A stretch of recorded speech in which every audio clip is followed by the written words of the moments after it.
وہ روم میں لے گیا، روم سے کسی طرح وہ آئرلینڈ پہنچ گیا۔ آئرلینڈ پیور کیتھولک ملک ہے، آپ کو معلوم ہوگا، اور وہاں پر پروٹیسٹنٹس کی اور کیتھولکس کی جنگیں ہوتی رہتی ہیں۔ کبھی بھی شیعہ سنی مسلمانوں کی اس طور سے خانہ جنگی نہیں ہوئی ہے جیسے کہ وہاں ان دو عیسائیوں میں، کیتھولکس اور پروٹیسٹنٹس میں ہوتی ہے۔ وہ رومن کیتھولک ملک ہے بیچ میں۔ وہاں سے وہ انگلینڈ میں آیا، انگلینڈ میں جب آ گیا، بلکہ وہاں سے اسکاٹ لینڈ سے انگلینڈ میں پھر اس کو ایک کرسی کے اندر اس کی سیٹ کی حیثیت سے بنا کر ایک تھرون کی شکل دے دی گئی، اور وہ جو ویسٹ منسٹر ایبے ہے، برطانیہ کے پارلیمنٹ کے ساتھ جو چرچ ہے، ویسٹ منسٹر ایبے، وہاں اس کو لا کے رکھ دیا گیا۔ اس وقت سے برطانیہ کے بادشاہوں اور ملکاؤں کی تاج پوشی وہاں ہوتی ہے۔ تو ایک یہ ہے کہ پھر اس کو لا کر وہاں رکھیں گے۔ اب یہاں سے اختلاف ہے، یہ نوٹ کر لیجیے۔ یہاں تک عیسائیوں کا، یہودیوں کا ایجنڈا ایک، یہاں اختلاف ہے۔ یہودیوں کے نزدیک ان کا مسیح آئے گا اور وہ وہاں بیٹھ کر پوری دنیا پر راج کرے گا۔ وہ مسیح جس کی خبر دی گئی تھی شروع کی کتابوں میں، جو تورات کی ابتدائی کتابیں ہیں، وہ تو حضرت مسیح کی شکل میں آ گئے۔ دی پروفیسی واز فلفلڈ۔ یہودیوں نے نہیں مانا، انہیں تو قرار دیا جادوگر ہے، کافر ہے، مرتد ہے، ولد الزنا ہے، اور اپنے بس پڑتے سولی پر چڑھوا دیا۔ وہ دوسری بات ہے، اللہ نے کیا کیا وہ ایک علیحدہ مسئلہ ہے۔ چنانچہ یہ کہ دی سچویشن از ویکنٹ، وہ مسیحا کی جگہ ابھی باقی ہے ان کی، and they are waiting for ہم۔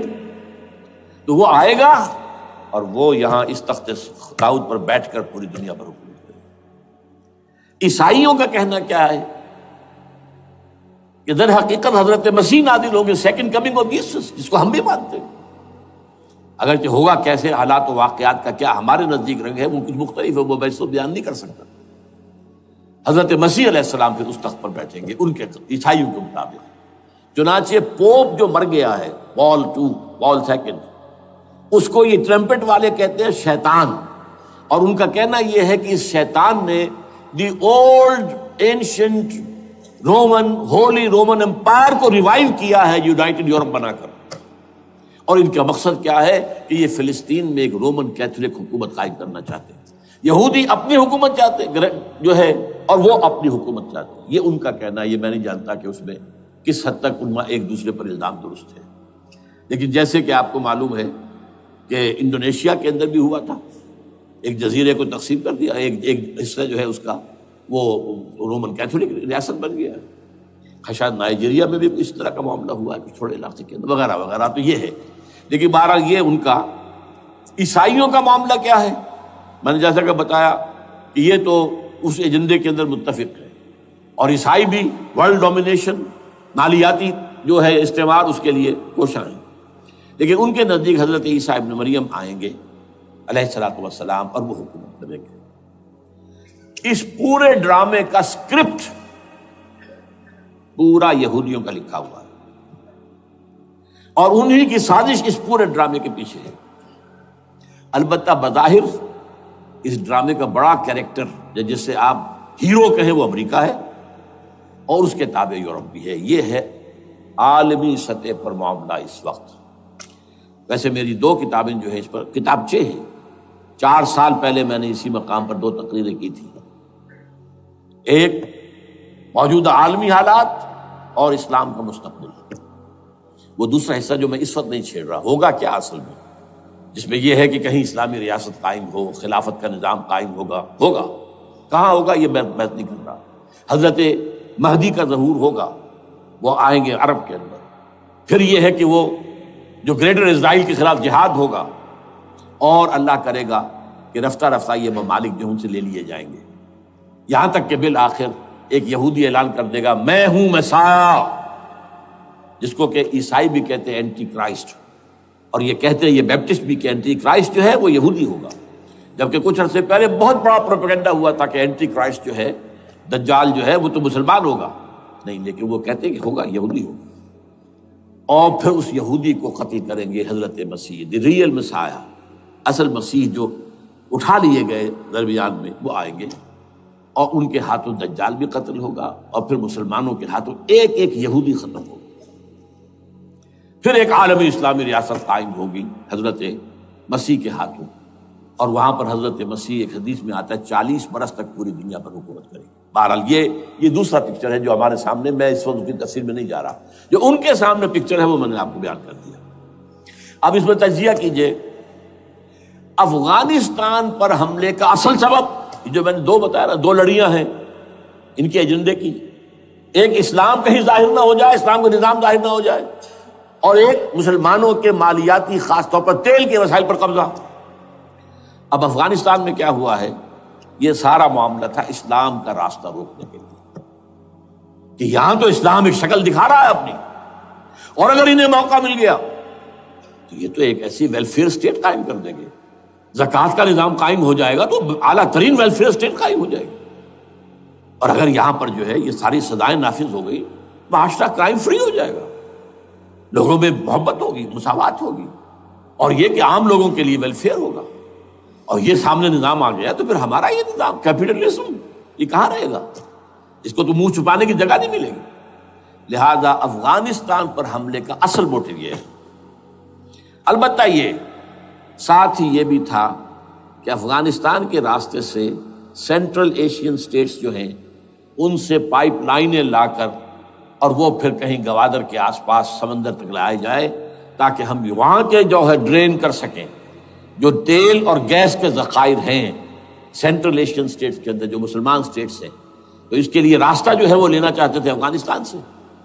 اب وہ جہاں تک افغانستان کا تعلق ہے تو ان کے قبضے میں ہے، جب چاہیں کر لیں۔ اب پاکستان کا معاملہ جو تھا وہ، جیسا کہ میں نے کہا کہ اس کا راستہ وہ رک گیا، جبکہ انہیں واپس جانا پڑ گیا۔ لیکن انہوں نے افغانستان میں کوشش کی، طالبان کے زمانے میں یونیکول جو ہے ان کی سب سے بڑی جو ہے کمپنی ہے، اس نے مذاکرات کیے، وہ دیکھ کر حیران رہ گئے کہ یہ ان پڑھ، یہ ملے ملاٹے جو ہیں یہ تو بڑے ٹف بارگینر ہیں۔ اس طریقے سے پاؤں جما کر طالبان نے جو ان کے ساتھ مذاکرات کیے ہیں اور ان سے اپنی شرطیں پیش کی ہیں کہ وہ گھبرا کر بھاگ گئے۔ یہ صورتحال بھی تھی افغانستان پر قبضہ کرنے میں، لیکن یہ ہے کہ اصل کیا تھا کہ وہ اسلام کی کوئی شکل دنیا کے سامنے نہ آنے پائے، جو ان کا میجر ہے۔ اسی لیے پورا عالم کفر جمع ہے، امریکہ، یورپ، روس، چین، سب جمع ہے، بھارت تو ہے ہی ہے، یہ سب جمع ہے۔ آپ نے یاد ہو گیا جب لال مسجد کا حادثہ ہوا ہے اور ہمارا یہ بدبخت اور بدمعاش انسان، اس نے صرف خود جان بوجھ کر اسے بڑھایا، ایک پھنسی کو پھوڑا بنایا، اس میں پھر شگاف دیا اور شاباش لی ہے۔ امریکہ سے شاباش آ گئی، نیٹو سے شاباش آ گئی، رشیا سے شاباش آ گئی، چائنا سے شاباش آ گئی۔ وہ چونکہ محسوس کر رہا تھا کہ اندرون ملک تو میری اب کشتی ڈگمگا رہی ہے، ڈاواڈول ہے، I have to have more support from outside, اور for that I have to do it۔ کہ دیکھو میرے عین قلب میں پاکستان کے یہ پھوڑا نکل آیا تھا، یہ بنیاد پرستی کا، اور یہ شدت پسندی کا، اور یہ تنگ نظری کا، اور یہ فلاں کا، یہ دہشت گردی کا، اور میں نے دیکھو کیسے اس میں چیرا دیا ہے، کتنے لوگوں کو ختم کر دیا ہے۔ اچھا، اس میں یہ بھی ذہن میں رکھیے کہ افغانستان کے بارے میں یہودیوں کے علم میں ہے کہ حضور کی حدیثیں کیا ہے۔ حضور کی حدیث ہے یخرج من خراسان رایات سود، خراسان کے علاقے سے کالے جھنڈے لے کر فوجیں چلیں گی، لا یردھا شیء، کوئی طاقت ان کو رخ نہیں موڑ سکے گی، حتیٰ تنصب بیلیا، یہاں تک کہ وہ آ کے بیت المقدس میں جھنڈے گاڑ دیے جائیں۔ دے نو اٹ، یہ جان لیجیے، یہ لوگ پڑھے لکھے لوگ ہیں۔ میں آپ کو ایک واقعہ سناتا ہوں۔ جب 1967 میں یہودیوں کو فتح ہوئی بہت بڑی، اور پورا یروشلم اب ان کے قبضے میں آ گیا، ایسٹ یروشلم جو کہ ابھی جارڈن کے قبضے میں تھا، تو جب موشے دایان تھا وہ کانا، وہ داخل ہوا فاتح کی حیثیت سے، تو اس کے ساتھ ایک ربائی تھا بہت بڑا، چیف ربائی یہودیوں کا بہت بڑا عالم، اور وہ رو پڑا، تھا تو فتح کا وقت، خوشی کا، رویا۔ So this is the beginning of the end, یہ الفاظ آئے اخبارات کے اندر، گویا کہ اب یہ آخری ڈرامہ جو ہے شروع ہو گیا ہے۔ وہ آخری ڈرامہ انہیں معلوم ہے، ان کی تباہی پر ختم ہونا ہے۔ اس میں حضرت مسیح کے نزول کے بعد یہ ٹرمپٹ والا بھی لکھتا ہے کہ 80% یہودی قتل ہو جائیں گے، اور میں سمجھتا ہوں کہ 20% اگر صحیح ہے اس کی بات تو وہ ہوں گے جو اب حضرت مسیح پر ایمان لے آئیں گے، باقی 80% اپنے اس کفر پر اڑے رہیں گے اور قتل ہوں گے۔ اسی طرح حضور کی ایک حدیث ہے کہ جب یہودیوں کا قتل عام ہو رہا ہوگا، اگر مسلمان قتل کریں گے تو اگر کسی درخت کے پیچھے یہودی چھپا ہوگا تو درخت پکارے گا، اے مسلمان، یا عبداللہ آؤ ادھر، یہ میرے پیچھے یہودی چھپا ہوا، قتل کرو اسے۔ کسی پتھر کے پیچھے چھپے گا تو پتھر بولے گا، سوائے ایک درخت غرقد کے، کہ غرقد یہودیوں کے درخت ہے، وہ پناہ دے گا۔ اور آج اسرائیل میں سب سے بڑی پلانٹیشن غرقد کی ہے، they know it۔ اسی لیے افغانستان، خراسان، یہ افغانستان کا ہارٹ ہے افغانستان۔ اور یہ بھی جان لیجئے ہمارا جو مالاکنڈ سے اوپر کا علاقہ ہے یہ بھی خراسان کا حصہ ہے، اولڈ خراسان، جیسے گریٹر خراسان کہا جاتا ہے ہسٹری میں۔ ایک میں نے ایرانی سے پوچھا تھا اس کے بارے میں، تو اس نے کہا خراسان ہمارا ایک صوبہ ہے۔ میں نے کہا وہ تو مجھے معلوم ہے، جس کا دارالخلافہ مشہد ہے اور یہ ان کا مقدس شہر ہے، وہ تو اسے مکے کی طرح سمجھتے ہیں۔ بہرحال میں نے کہا میں پوچھ رہا ہوں پرانا خراسان بزرگ، تو خراسان بزرگ کا انہوں نے بتایا پورا افغانستان اس میں شامل، اور پھر یہ اسٹیٹس جو ہیں سینٹرل ایشین اسٹیٹس، اور ایران کا ایک حصہ اور پاکستان کا ایک حصہ، یہ جو مالاکنڈ کہلاتا ہے۔ اور یہ بڑی معنی خیز بات ہے کہ وہیں مالاکنڈ سے تحریک چلی ہے، جو اصل تحریک ہے طالبان پاکستان، وہ سوات سے چلی ہے۔ بہرحال اس وجہ سے، اس پہلو سے یہ جو ہے افغانستان پر حملے کا سب سے بڑا سبب وہ تھا۔ دوسرا جو تھا وہ یہ کہ ان کو جو پائپ لائن لے کے آنی تھی اس کے لیے، لیکن وہ ظاہر بات ہے کہ اس میں جو ہے جو طالبان نے وہ ان کی چکمے میں نہیں آئے۔ اس پر ایک کتاب ہے کہ جو انگریزی میں ہے عابد اللہ جان کی، Afghanistan the genesis of the last crusade, Afghanistan سے آخری صلیبی جنگ کا سلسلہ شروع ہو رہا ہے۔ بہت جو ہے چشم کشا ہے، معلومات افزا ہے، انگریزی میں ہے۔ اچھا، عراق میں معاملہ برعکس تھا۔ عراق میں تیل کا معاملہ بھی تھا تو وہ صرف امریکہ کا تھا۔ جو یورپ ہے وہ زیادہ تر کیسپین کے ایریا کے تیل کی طرف نگاہیں رکھتا ہے۔ یہ جو ہے یہ اصل میں سارا جو ہے یہ امریکہ کا معاملہ ہے۔ اور دوسری طرف یہ کہ یہاں کو مذہبی سلسلہ نہیں تھا، حالانکہ تھا، وہ یہودیوں کا تھا۔ وہ کیا تھا؟ Extension, first step towards the establishment of Greater Israel. یہ بات اچھی طرح سمجھ لیجیے۔ یہاں پہ تیل کا معاملہ بھی، میں نے کہا تھا نا، دو لڑیاں ہیں جو چل رہی ہیں۔ تیل کا معاملہ یہاں خاص طور پر عراق کے اندر زیادہ، افغانستان میں بہت کم۔ لیکن یہ کہ یہاں پر بھی جو اصل ہے، بیہائنڈ دی سین، جو اصل چیز کیا ہے کہ گریٹر اسرائیل کے قیام کی طرف پہلا قدم۔ میں یاد دلاتا ہوں آپ کو، جب فرسٹ گلف وار ہوئی تھی جس میں عراق کا بھرکس نکال دیا گیا تھا، اس کے اختتام پر کہا تھا شوارز کرافٹ، جو ان کا کمانڈر ان چیف تھا الائڈ فورسز کا، اس نے صاف کہا تھا، مجھے آج تک ایک لفظ یاد ہے، We fought this war for the protection of Israel.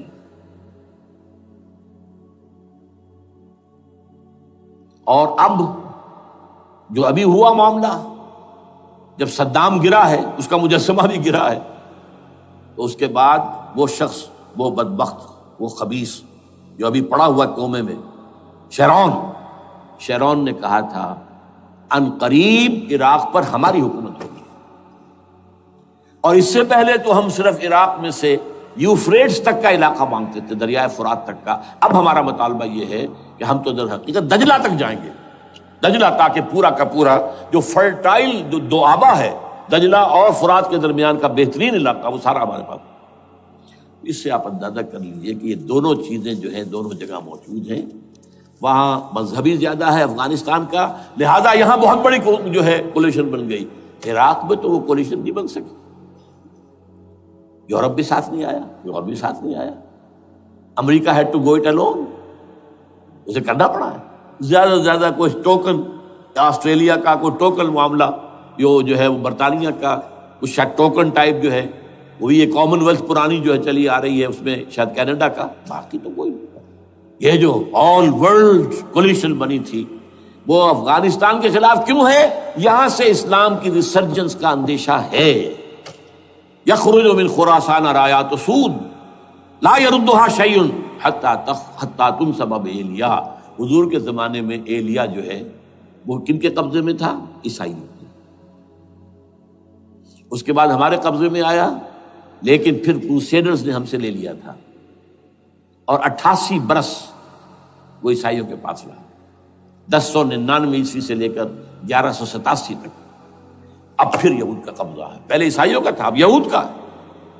اب ان سے لینا واپس، پہلی مرتبہ بھی عرب نہیں لے سکے تھے، کھونے والے عرب تھے، واپس لینے والا کرد تھا، صلاح الدین ایوبی رحمۃ اللہ علیہ۔ اب بھی کھونے والے عرب ہیں، مصر اور شام اور اردن، تینوں کا مقابلہ کیا اس نے، اسرائیل نے، اور قبضہ کیا پورے ویسٹ بینک پر، گولان ہائٹس پر، سینائی پیننسولا پر، اور یہ کھو دیا ہم نے اپنے ہاتھ سے۔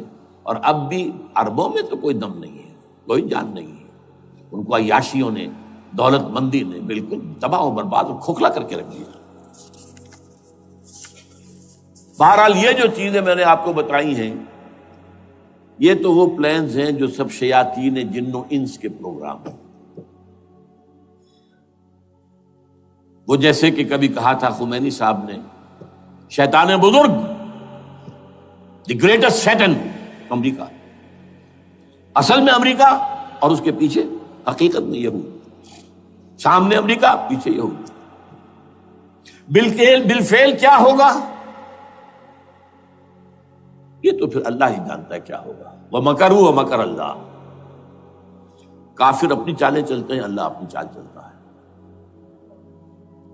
اور سَنَسْتَدْرِجُهُم مِّنْ حَيْثُ لَا يَعْلَمُونَ وَأُمْلِي لَهُمْ إِنَّ كَيْدِي مَتِينٌ۔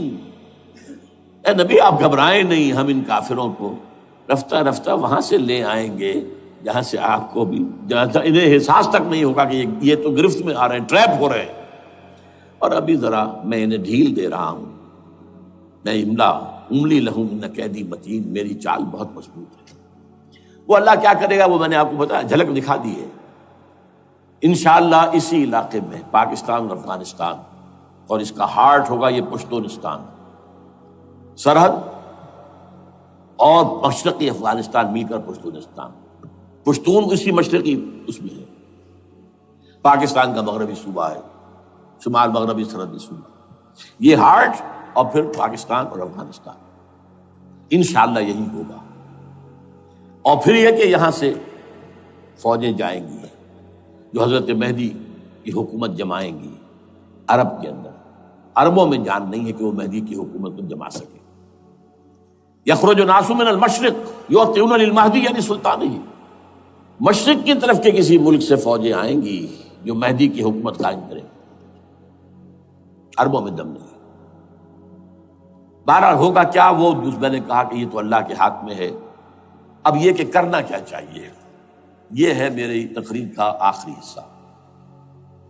دیکھیے ذوالفقار مرزا نے جو کچھ کہا اور سید قائم علی شاہ نے، میں خوشائند سمجھتا ہوں کہ طالبانائزیشن اور ہے، اسلامائزیشن اور ہے، ٹھیک ہے، تیری آواز مکے اور مدینے۔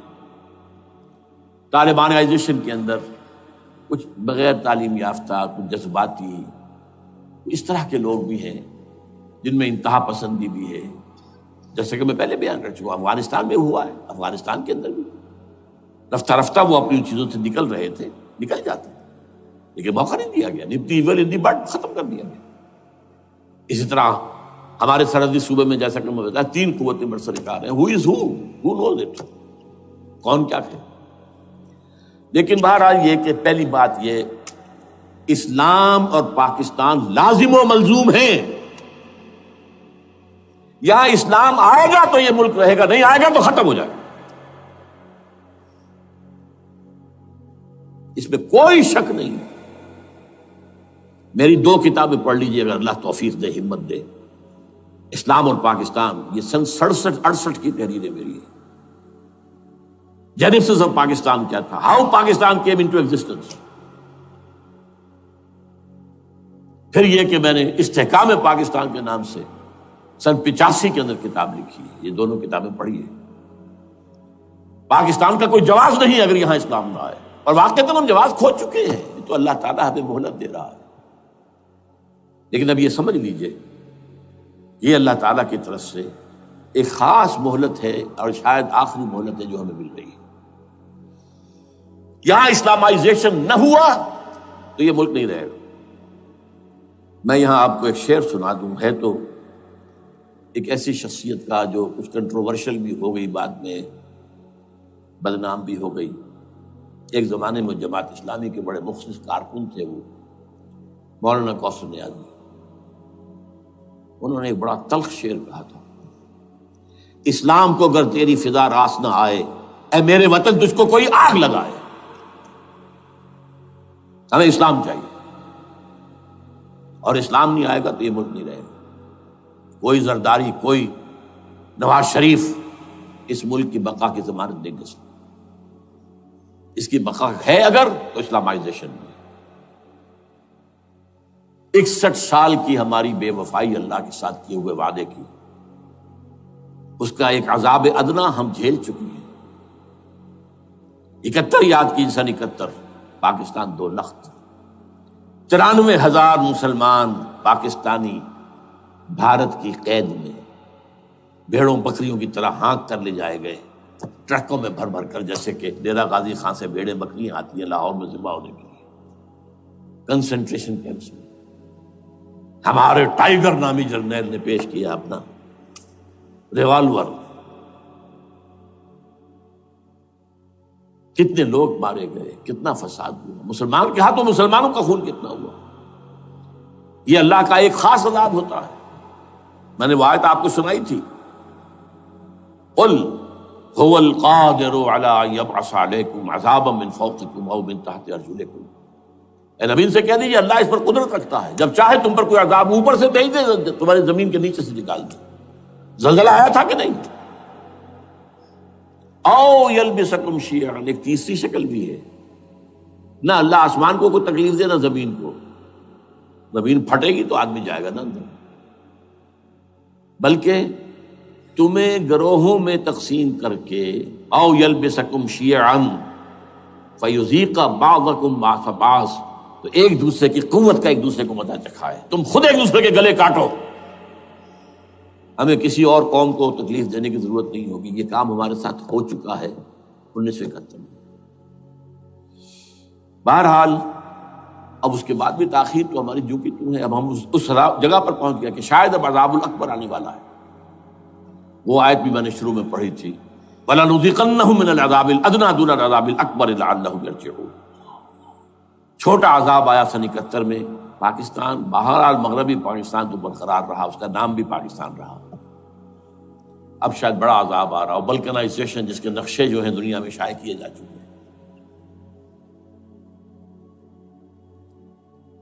اور اس اسلامائزیشن کے لیے جو میں کہہ رہا ہوں کہ اس کے بغیر یہاں پاکستان نہیں رہے گا، اس کے لیے اس کی جو دستوری، تدریجی، قانونی، پرامن اگر راستہ اختیار نہ کیا گیا تو ملیٹنسی بڑھے گی، یہ رکنے والی نہیں ہے۔ یہ جو اوپر کا جو علاقہ ہے، ایک ٹرائنگل ہے جس کا نقشہ کھینچا ہے ایک بہت بڑے مصری ادیب اور مورخ نے، شکیب ارسلہ ان کا نام تھا۔ انہوں نے کہا ہے کہ یہ پامیر سطح مرتفع جو ہے، پامیر جسے روف آف دی ورلڈ کہا جاتا ہے، اس سے پہاڑوں کے سلسلے نکلتے ہیں، کوئی چین کی طرف چلا گیا، کوئی تبت کی طرف چلا گیا، جو قراقرم ادھر آ گیا پاکستان کی طرف، ہمالیہ آ گیا پاکستان انڈیا کی طرف، ادھر ہندو کش چلا گیا افغانستان میں۔ یہ سب جیسے کہ ایک جو پہیا ہوتا ہے، اس کے جو لگے ہوتے ہیں سپوکس جنہیں کہتے ہیں۔ اس نے کہا کہ ایک طرف ہمالیہ اور ایک طرف ہندو کش، اس کے درمیان میں جو قوم رہتی ہے، اب نوٹ کر لیجیے، یہ ہمالیہ کا اینڈ جو ہے مغربی، وہ کیا ہے، یہ نتیا گلی وغیرہ اسی کا حصہ ہے، اس کے بعد ختم، دریائے سندھ بہہ رہا ہے، لیکن اوپر جا کر وہ ٹرن دیتا ہے رائٹ کو، تو پھر اب وہ قراقرم اور ہمالیہ کے درمیان جاتا ہے، یہاں تک کہ انڈیا انڈیا سے جو اس کا داخلے کا راستہ آ جاتا ہے. لیکن یہ جو ہے یہ درمیانی راستہ یہ اصل میں ہندو کش ادھر اور ہمالیہ ادھر، اس کے درمیان جو قوم آباد ہے. اور اس ٹرائنگل کا بیس ہے مالاکنڈ کا پہاڑ، مالاکنڈ، ہمالیہ، ہندو کش. اس ٹرائنگل میں جو قوم آباد ہے، شکیب ارسلان کہتا ہے اگر پوری دنیا میں اسلام کی نبضیں ڈوب جائیں تب بھی یہاں کے لوگوں میں اسلام کی نبض چلتی رہے گی. یہ وہ علاقہ ہے جہاں سے پاکستان کے طالبان کا آغاز ہوا، جہاں سے پرامن تحریک چلی تھی اس کا راستہ روک دیا گیا. اب وہ شدت پسندی پر آ گئے، اور یہ شدت پسندی بڑھے گی اگر آپ نے تشدد سے روکا. اگر امریکہ کے چمچے بنے رہے، اگر امریکی ایجنڈے ہی کو پورا کرتے رہے اور اپنے لوگوں کو مارتے رہے، تو جواب میں دریک چراغ حقیقت قبول کیا تم نے تو موج دودھ سے صد آفتاب ابھریں گے. یہ اب جو آ رہے ہیں، کہاں سے آ رہے ہیں آپ کے یہ خودکش حملہ آور؟ یہ وہی ان لوگوں کے رشتہ دار ہیں نا جو امریکی بمبارڈمنٹ میں مارے گئے ہیں. کتنے ہیں جن کے بچے ختم ہو گئے، بیٹے مر گئے. یہ جو ہمارے ہاں ایک کمانڈوز کے کیمپ کے اوپر جو حملہ ہوا تھا اور خودکش بمبار، جس سے کہ شاید 18-19 بہترین آپ کے کمانڈوز ختم ہوئے تھے، وہ کون تھا؟ وہ خود کمانڈو تھا. اندر کوئی اور تو جا ہی نہیں سکتا تھا، یہ کمانڈوز کا کیمپ تھا اور اس کے میس میں لوگ کوئی جا سکے. وہ خود کمانڈو تھا. اس کی بیٹی لال مسجد کے اندر جلی تھی. اب آپ اندازہ کیجئے کہ اس کے دل میں جو کھول رہا تھا اس کا جذبہ، اس نے اس کو ٹھنڈا کیا خود جان دے کر. تو جان لیجیے ادھر باجوڑ میں حملہ ہوا تھا، ادھر جو ہے ہماری ملٹری پریڈ کے اوپر حملہ ہو گیا. تو یہ بات رکے گی نہیں. اور یہ ظاہر بات ہے کہ اب شمال سے لے کر نیچے تک کی بات ہے. وہاں پر بھی میں نے شروع بھی کہا تھا کہ خطرہ حقیقی ہے، غیر حقیقی نہیں ہے، وہمی اور خیالی نہیں ہے. اس لیے کہ اب جو اس علاقے سے جا رہے ہیں ہجرت کر کے کراچی، وہی ان کی جگہ ہے، وہیں پر ان کے رشتہ دار ہیں، محسود ہیں، وزیری فلاں ہے، یہ ہے وہ ہے، وہاں وہ جا رہے ہیں. اور وہاں پر بھی ظاہر بات ہے کہ جو کچھ ہو رہا ہے افغانستان میں اور جو کچھ ہو رہا ہے شمال سرحدی صوبے میں، اس کا ایک تسلسل ہوگا. میں یہاں یہ عرض کر دوں آپ سے کہ تقریباً 4 سال قبل، بلکہ 4.5 سال، میں انتہائی مایوسی کو پہنچ چکا تھا کہ پاکستان کا وجود باقی نہیں رہے گا. میں نے یہی تقریر کی ہے 29 فروری سن 2004 کو اسی جگہ. پاکستان جواز کھو چکا. یہ اسلام کے نام پر تھا. ویئر اسلام؟ جو اسلام یہاں وہ تو بھارت میں بھی ہے، وہ تو امریکہ میں بھی ہے. وہ کہاں ہے اسلام کا سیاسی نظام، اسلام کا تعزیراتی نظام، اسلام کا کرمنل لا، اسلام کا سول لا، اسلام کے فیملی لاز کہاں بنائے تھے اس شخص نے جو فیلڈ مارشل بنا تھا، خود ساختہ، جو اس نے قوانین بنائے تھے. تمام علماء نے کہا تھا، تمام مکتبہ فکر کہ غلط ہے. تحریک کوئی نہیں اٹھائی، یہ ان کی غلطی تھی، کوتاہی تھی. جمہوریت کی تحریک میں شامل ہو گئے، اس پر کوئی تحریک نہیں چلائی. بہرحال وہ نظام کہاں ہے؟ وہ نظام تو قائم نہیں کیا. اس حوالے سے یہ اپنا جواز کھو چکا ہے. دو ریشنل ہے، ریزون دیت جسے کہتے ہیں فرینچ کے اندر، ریزون دیت کو کسی چیز کی ریزن، ریشنل آف ایگزسٹنس. اس کے بعد یہ ہے کہ پچھلے سال سے کچھ مایوسی میں کمی ہوئی. Number 1، chief justice of Pakistan Iftikhar Muhammad Chaudhry کے اندر ہمت اللہ نے دی، وہ کھڑا ہو گیا. جرنیلوں کے جم گھٹے کے اندر ایک سویلین آدمی جو ہے جس درجے کا مرعوب ہو سکتا ہے آپ اس کا اندازہ کر لیجیے. اور اس کے بعد اسپونٹینیس موومنٹ وہ کلا ہے، انہومی شے، سوچ نہیں سکتے ہم. یہ موومنٹ جو ہے یہ کوئی اسٹریٹ ارچنز کی چلائی ہوئی نہیں ہے، یہ ہمارے ہاں کے گاموں ماجوں کی نہیں ہے، بلکہ یہ تو پڑھے لکھے لوگ، وکیل، کالے کوٹ، کالی ٹائیاں، پینٹ، یہ جو سختیاں جھیلی ہیں ابھی تک وہ تحریک چل رہی ہے. اگر سے ظاہر بات ہے وقت گزرنے کے ساتھ ساتھ اس کی وہ تیزی اور تندی میں تو کمی آئی اور حکومت کو موقع ملا ان کے اندر کوئی رفت پیدا کرنے کا بھی. لیکن بہرحال ان دونوں چیزوں سے میری مایوسی میں قدرے کمی ہوئی. اب دوسری بات، وہ تھی 18 فروری کے الیکشن کا پرامن طور پر منعقد ہو جانا۔ میں یہ سمجھتا تھا کہ